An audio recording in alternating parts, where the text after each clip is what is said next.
लोकसभा चुनाव के मद्देनजर बाकी दलों की तरह बीजेपी ने भी कमर कस ली है। वैसे तो भगवा पार्टी हर उस रणनीति पर काम कर रही है जिससे हर वर्ग और हर तबके को खुश रखा जा सके।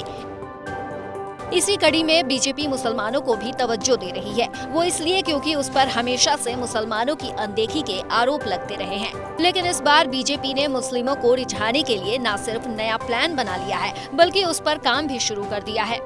दरअसल बीजेपी ने अब प्रदेश भर की मस्जिदों और मदरसों में चुनाव का प्रचार शुरू कर दिया है, वो भी उर्दू और अरबी भाषा में।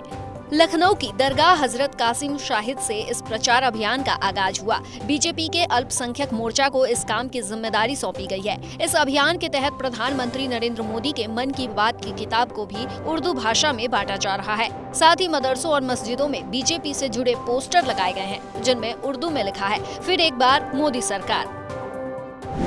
उत्तर प्रदेश के अंदर और दुनिया के अंदर, देश के अंदर करोड़ों लोग हैं जो उर्दू को अपनी मादरी ज़बान कहते हैं, मादरी ज़बान की है, उन्होंने अपनी माँ की गोद से उर्दू को सीखा है।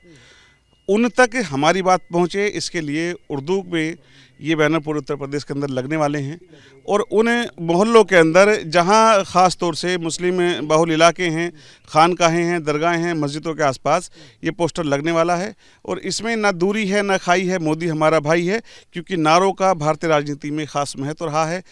तुम मुझे खून दो मैं तुम्हें आज़ादी दूंगा, इस नारे ने जब ये चला तो देश ने एक नई करवट ली। आज जो रिश्तों को बदलने का, रिश्तों को पिघलाने का, बर्फ़ को पिघलाने का काम ये नारा करेगा कि ना दूरी है ना खाई है, मोदी हमारा भाई है। और भाई इसलिए है कि मोदी जी ने शौचालय की चिंता की, मोदी जी ने घर की चिंता की, मोदी जी ने राशन की चिंता की, उज्ज्वला योजना के तहत उनके रोशनी पहुंचाई, बिजली का कनेक्शन पहुंचाया, रसोई पहुंचाया। सारे काम जो आज तक नहीं हुए थे वो मोदी जी ने किए और गरीब की चिंता की।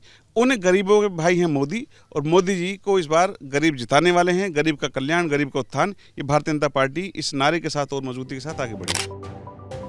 बता दें कि बीजेपी ने अब की बार 400 के पार का नारा दिया है। पार्टी ने लक्ष्य रखा है 400 से ज्यादा सीटें जीतने का, जिसमें यूपी की 80 की 80 लोकसभा सीट शामिल है।